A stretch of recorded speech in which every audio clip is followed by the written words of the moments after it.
세상의 모든 것에서는 순서가 있습니다. 아이들이 즐겨 부르는 노래 중에 올챙이송이라는 게 있습니다. 올챙이송의 노래를 보면 이렇습니다.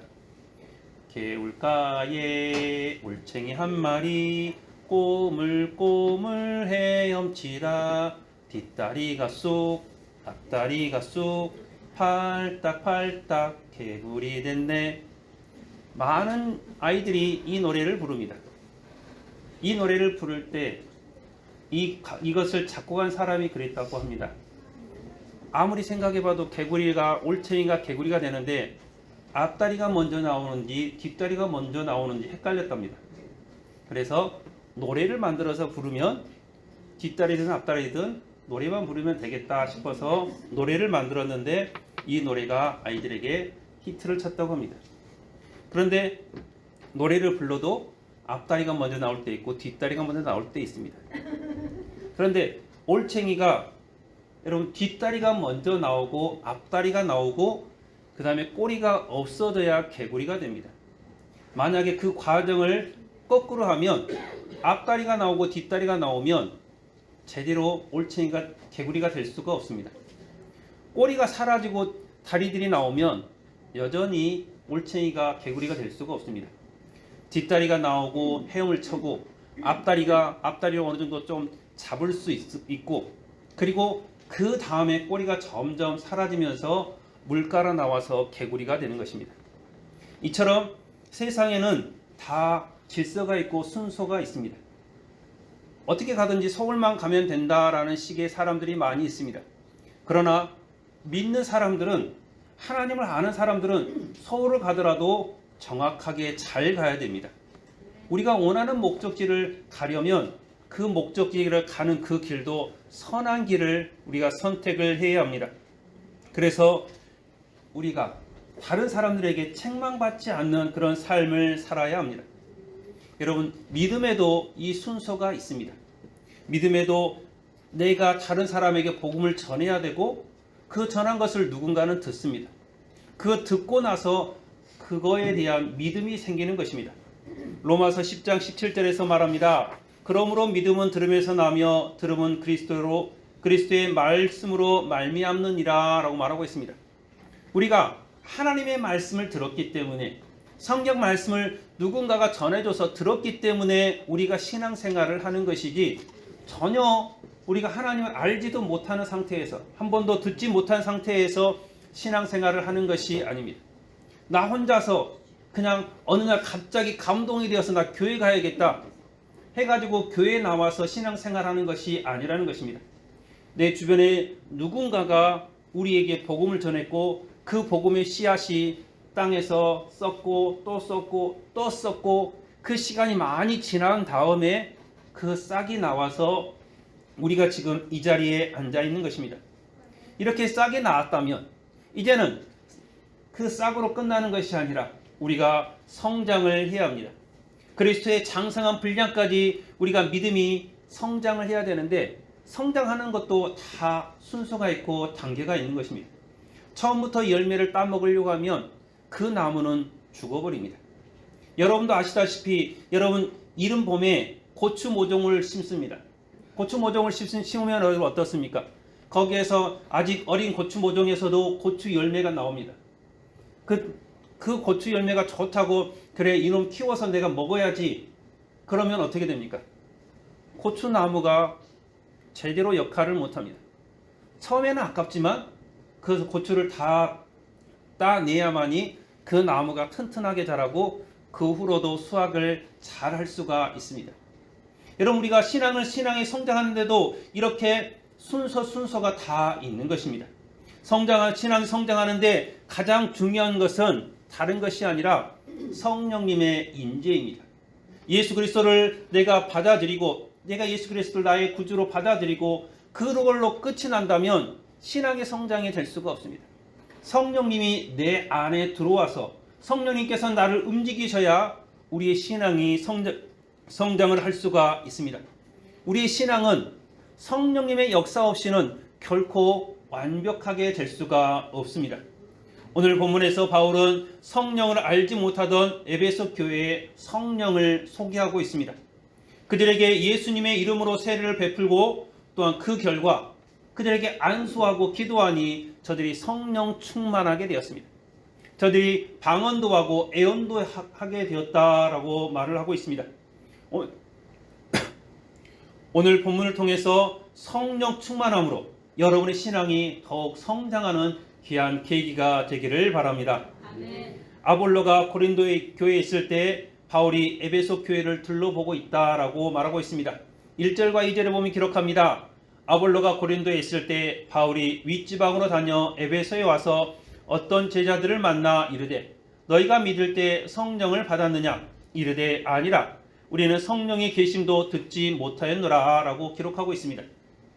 아볼로는 고린도전서 1장 12절에 유독 눈에 띄는 이름이기도 합니다. 그는 바울과 베드로 그리고 그리스도와 함께 고린도 교회의 한 분파를 차지하고 있습니다. 나는 바울파다, 나는 게바파다, 나는 아볼로파다, 나는 그리스도파다, 그렇게 고린도 교회에서 파를 나누고 있습니다. 이 아볼로는 구약 성경을 가지고 예수 그리스도를 구주로 증명했던 유명한 학자이기도 합니다. 지식이 뛰어난 사람입니다. 그리고 사도행전 18장 28절에 보면 유대인에게는 예수님을 구주로 소개할 때 그가 근거로 제시한 것이 구약 성경을 가지고 제시를 합니다. 즉 구약 성경에 대해서 너무나 잘 아는 사람입니다. 그리고 이 사람은 세례 요한의 제자이기도 합니다. 그래서 이 아볼로가 전하는 것이 무엇이냐? 구약에 나타난 예수님을 증거합니다. 그리고 세례 요한이 했던 그 세례 요한의 물 세례를 이 아볼로는 증거하고 있습니다. 그래서 이 아볼로가 믿는 것은 온전한 예수님이 아니라 절반의 예수님만 믿고 있고 완벽한 예수님을 그가 만나보지를 못했던 것입니다. 그래서 아볼로에게는 성령에 대해서 사람들이 알아들을 수가 없고 성령에 대해서 아볼로도 모르니 그가 다른 사람에게 전해줄 수도 없었습니다. 성령님의 임재와 능력을 몸소 체험하면서 활동했던 이 바울만이 이 에베소 교회, 고린도 교회에 이 성령을 증거할 수가 있었던 것입니다. 여러분, 바울은 성령을 알지 못하는 에베소 사람들을 보면서 얼마나 마음이 아팠는지 모릅니다. 너희들이 제발 하나님 좀 제대로 믿어라. 성령 충만해서 성령 충만함으로 너희가 예수를 믿는다면 얼마나 너희의 신앙이 기쁨이 가득하겠느냐라고 하면서 성령을 소개하는 것입니다. 예수님께서는 성령에 대해서 우리에게 이렇게 말씀해 주십니다. 요한복음 14장 26절과 요한복음 15장 26절에 기록합니다. 보혜사 곧 아버지께서 내 이름으로 보내실 성령 그가 너희에게 모든 것을 가르치고 내가 너희에게 말한 모든 것을 생각나게 하리라. 내가 아버지께로부터 너희에게 보낼 보혜사 곧 아버지께로부터 나오시는 진리의 성령이 오실 때 그가 나를 증언하실 것이요 라고 기록하고 있습니다. 성령님은 예수님께서 활동하는데 가장 근본적인 힘이 되시는 분이시기도 합니다. 예수님께서 떠나신 후에 예수의 모든 활동을 증거하는 분이 바로 성령님이십니다. 지금 이 시간에도 성령님께서 여러분과 함께 계시고 여러분의 마음을 움직이시고 여러분에게 하나님의 은혜를 베풀어 주시는 분이 바로 성령님이심을 믿으시기를 바랍니다. 예수님과 성령님, 하나님은 동일한 분이십니다. 이름은 각각 다르지만 같은 일을 하시는 같은 하나님이십니다. 이것을 삼위일체의 하나님이다 라고 말합니다. 이것을 많은 사람들이 표현하다가 사람의 언어로 그것을 표현하다가 이단이 생기기도 합니다. 그런데 진짜로 중요한 것은 여러분 하나님도 예수님도 성령님도 다 같은 하나님으로 우리가 모시고 사는 것이 중요함을 여러분들이 기억하시길 바랍니다. 나는 하나님을 믿는데 예수 믿지 않는다. 나는 하나님도 믿고 예수님도 믿는데 성령님은 믿지 않는다. 그것은 올바른 신앙이 아니라는 것입니다. 하나님을 믿으니 예수님을 믿고 예수님을 믿으니 성령님도 믿는 것이 올바른 신앙임을 여러분들이 기억하시기를 바랍니다. 바울은 로마에 보내는 편지에서 성령님을 이렇게 표현합니다. 로마서 8장 26절에 보면 이와 같이 성령도 우리의 연약함을 도우시나니 우리는 마땅히 기도할 바를 알지 못하나 오직 성령이 말할 수 없는 탄식으로 우리를 위하여 친히 간구하시느니라 라고 기록하고 있습니다. 성령님께서 우리 편에서 하나님 앞에 간절히 기도하고 있습니다. 우리의 마음속에 찾아오셔서 우리의 마음을 아시기 때문에 우리가 무엇이 필요한지, 우리에게 어떤 어려움이 있는지 그것을 다 아시기 때문에 내가 말할 수 없는 그 탄식으로 하나님 앞에 기도할 수 없는 그 어려운 상황에서도 성령님께서는 우리와 함께 계셔서 우리를 위해서 기도하고 계시는 것입니다. 그래서 우리가 힘들고 어려울 때 성전에 나와서 하나님, 예수님 그 한마디만 불러도 마음에 감동이 되고 눈물이 흐르는 이유가 바로 여기에 있는 것입니다. 예배를 드리다가 감동이 되어서 하나님 앞에 감사하며 눈물을 흘리는 이유가 바로 성령님께서 우리를 위해 친히 간구하시기 때문에, 성령님께서 우리 가운데 역사하시기 때문에 우리가 하나님 앞에 드리는 예배가 감동이 되고 은혜가 되는 것입니다. 그런데 성령이 없이는 우리가 하나님 앞에 온전히 예배 드릴 수가 없고, 성령이 없이는 하나님의 감동을 우리가 온전히 받아들이기가 어려운 것입니다. 사랑하는 성도 여러분, 성령님은 여러분과 함께 계시기를 원하고 계십니다. 여러분이 성령님을 알지 못하는 것을 원하지 않습니다.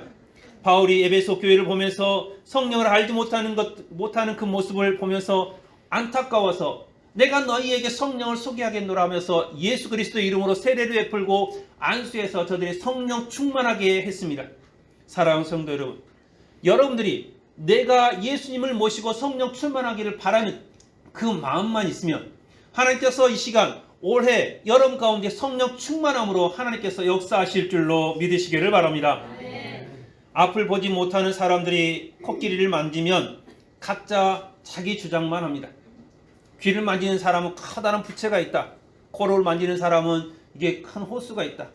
다리를 만진 사람은 웬 전봇대냐. 배를 만진 사람은 커다란 벽이 있다라고 말합니다. 이렇게 말하는 것이 틀리지는 않습니다. 코끼리의 각자의 모습을 하나씩 표현할 뿐인 것입니다. 진짜 중요한 것은 그것을 다 하나로 모아서 코는 이렇게 생겼고 귀는 이렇게 생겼고 다리는 이렇게 생겼다, 그렇게 종합해서 알아야 됩니다. 내가 알지 못하는 것들이 있다는 것을 우리들이 인식을 해야 됩니다. 그런데 많은 사람들이 그럽니다. 내가 경험한 하나님만이 최고다라고 생각합니다. 내가 체험한 하나님만이 최고다라고 생각합니다. 너는 잘못된 신앙이야. 네가 하는 것은 좀 어린 신앙이야. 그렇게 치부하면서 내가 믿는 하나님만이 최고라고 생각하는 경우가 많이 있습니다. 그러나 여러분 절대 그러지 마시기를 바랍니다. 다른 사람이 여기에 계신 모든 분들 가운데 하나님께서 역사하시면 각자 만나는 모습이 다 다른 것입니다. 우리의 삶의 형태가 다르고 우리가 살아온 시간들이 다르듯이 하나님께서 우리에게 만나주시는 그 모습도 다들 다른 것입니다. 그러니 우리가 신앙생활할 때 당신이 믿는 하나님도 인정하고 이쪽에서 믿는 하나님도 인정하고 그리고 내가 믿는 하나님도 인정받는 여러분들이 되시기를 바랍니다. 바울은 앞을 보지 못하는 사람들이 장년을 만지는 것처럼 온전히 성령님을 알지 못하고 예전에 세례 요한이 베풀던 세례만 알고 있는, 구약만 알고 있는 그 사람들을 보면서 너무나 마음이 아팠습니다. 그래서 그들에게 묻고 대답합니다.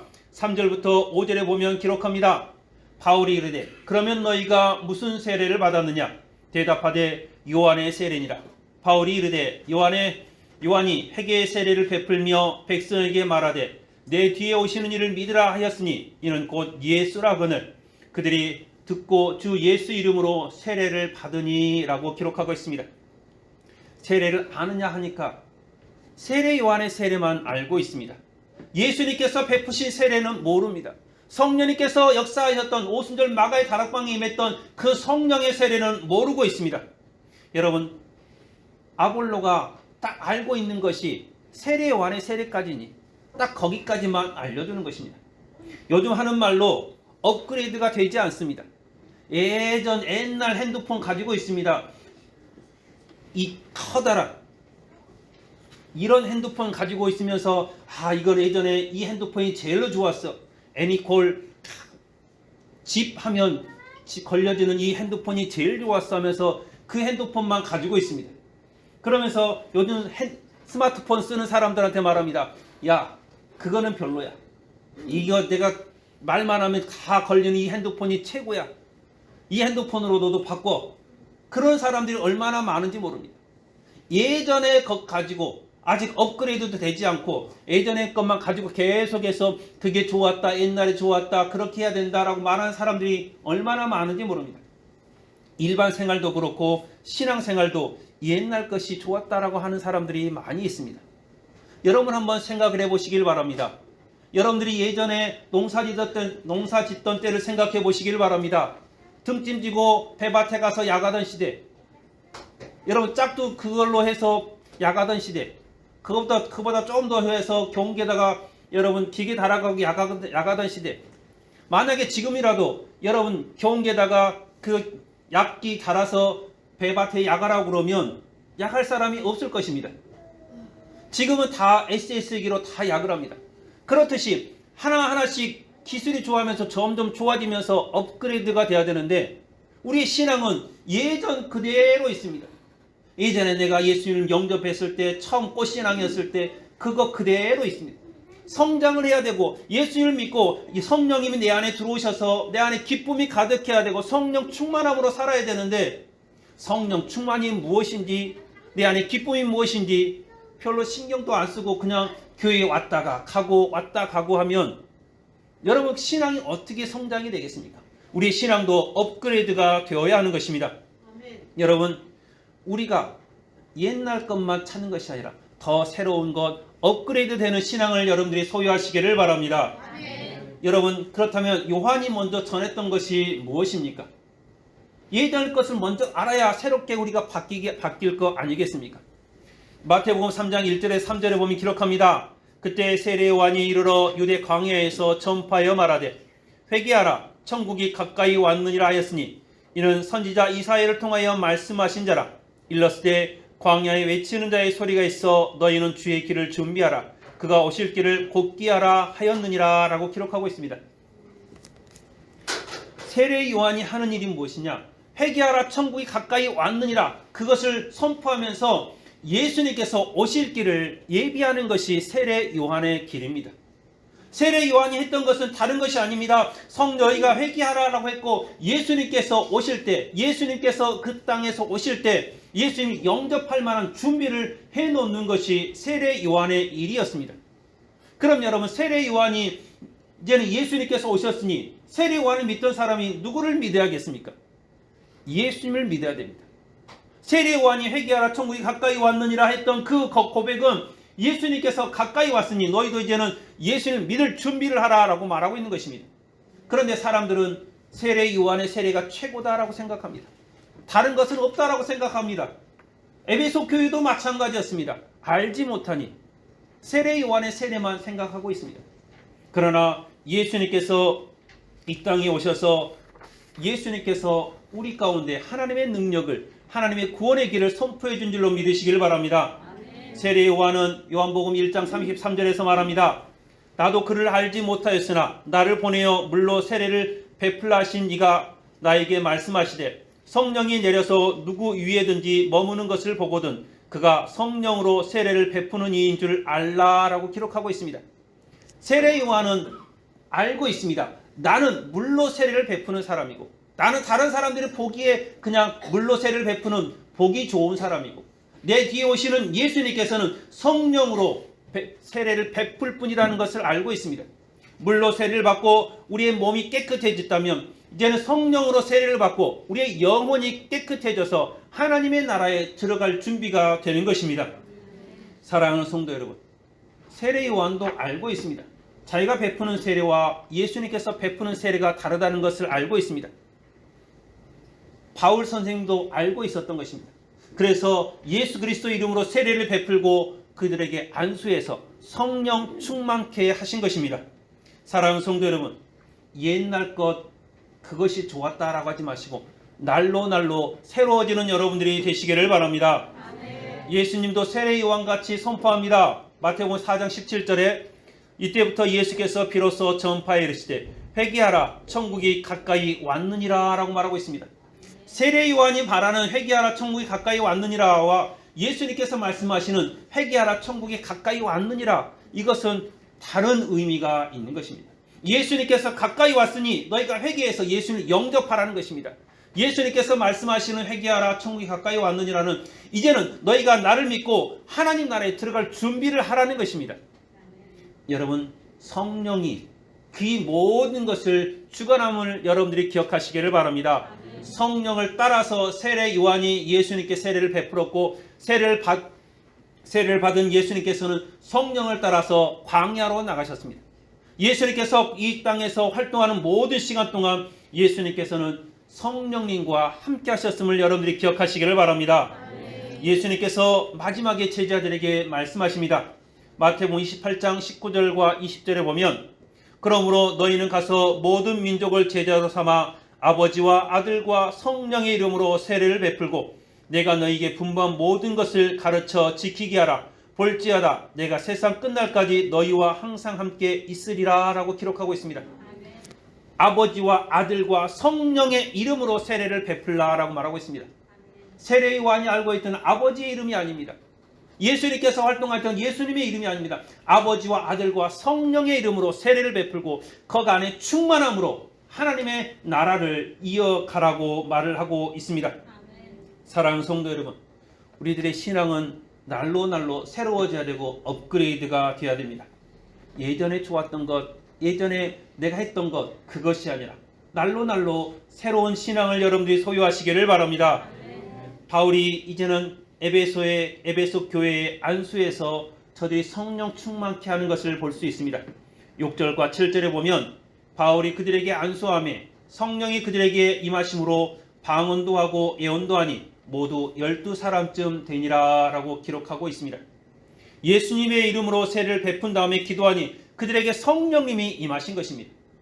여러분, 예수님의 이름으로 세례를 베풀지 않았으면, 그들이 세례를 받지 않았으면 성령이 그들 가운데 임할 수가 없습니다. 순서가 있는 것입니다.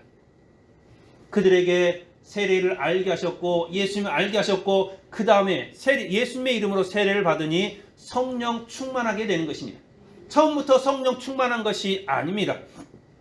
사랑하는 성도 여러분, 여러분들이 이 성령 충만을 받기를 원하신다면 예수님과 함께하는 여러분들이 되시기를 바랍니다.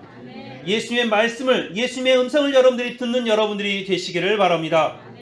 성령님이 우리에게 임하시면 우리는 놀라운 것들을 경험하게 됩니다. 신앙이 업그레이드가 되는 것입니다. 사도행전 2장 17절 18절에 보면 하나님이 말씀하시기를 말세에 내가 내 영을 모든 육체에 부어주리니 너희의 자녀들은 예언할 것이요 너희의 젊은이들은 환상을 보고 너희의 늙은이들은 꿈을 꾸리라. 그때 내가 내 영을 내 남종과 여종들에게 부어주리니 그들이 예언할 것이요 누구든지 주의 이름을 부르는 자는 구원을 받으리라 라고 기록하고 있습니다. 성령, 하나님께서 성령을 부어주시겠다고 약속하고 있습니다. 하나님께서 우리 가운데 함께 계시다고, 내가 너희와 함께 계시겠다고 약속을 하고 있습니다. 그 이름을 부르는 자들에게, 성령 충만한 자들에게 하나님께서 구원을 주시겠다고 분명하게 약속을 하고 있습니다. 감히 하나님의 이름을 부를 수도 없는 시기였습니다. 서기관들이 하나님의 성경을 필사하다가 하나님이라는 여호와라는 이름만 나오면 가서 목욕하고 옷 갈아입고 와서 다시 하나님이라는 이름을 쓰던 그런 시기였습니다. 그런데 성령 충만하니, 예수님께서 이제 성령 충만해서 활동하니 그때부터 하나님을 아빠, 아버지라고 부르는 것입니다.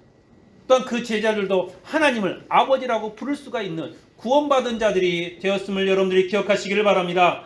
예수님도 성령 충만함으로 사역을 하셨습니다.